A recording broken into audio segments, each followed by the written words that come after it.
Hi, folks. Franklin Media TV. I want to point you to this article here. If you guys haven't slept that well due to daylight savings, well, here's something else to keep you up at night. According to the RAND Corporation, which is an American nonprofit think tank, which is really made to offer research and analysis to the U.S. Armed Forces. Well, they did their research, and it turns out in a simulation of World War III scenarios, apparently the U.S. continues to lose against Russia and China time and time again in their scenario breakdown.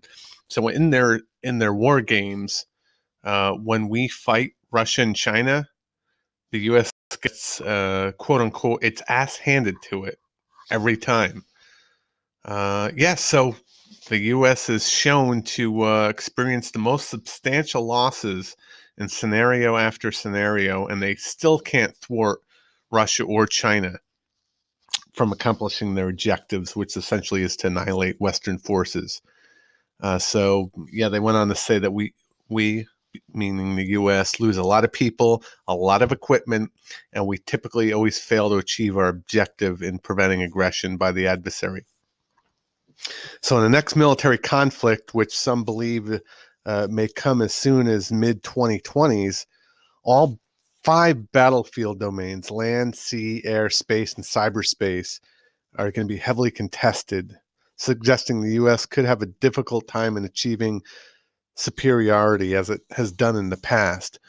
And the main factor for that is where we stand strong today, air and sea, are facing a threat they haven't seen in the past. That's these 5th generation fighters and hypersonic missiles that are starting to deploy from Russia and China. So we have the F-35 Lightning, they went on to say, the stealth fighters, and they're great aircraft and they're unstoppable in the air, but where they are stoppable is on the ground.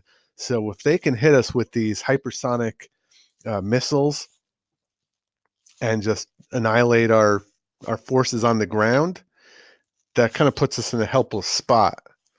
And what they're saying is we need an additional, I don't know, 28 billion or 24 billion dollars to combat this. And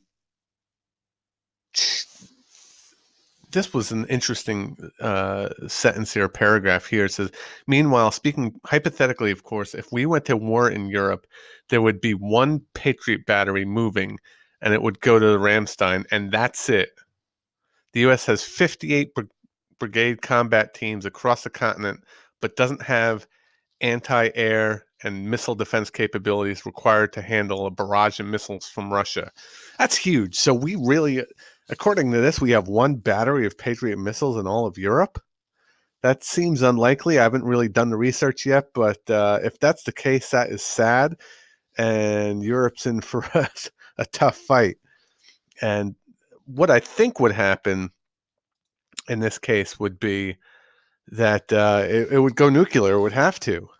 Just to stop advancing Russian forces, they would have to use nukes. And if that happens, goodbye world. So how do we stop this? I guess we add more additional anti-missile batteries across the country or across the European continent. We have to shore up our F-35s on the ground and protect our bases, and work to control Russia and China in all these spheres of warfare. And they're saying it's going to require a lot more money. I thought this article is interesting. I hope you guys can read a little bit more about it. It's on Zero Hedge if you want to read it.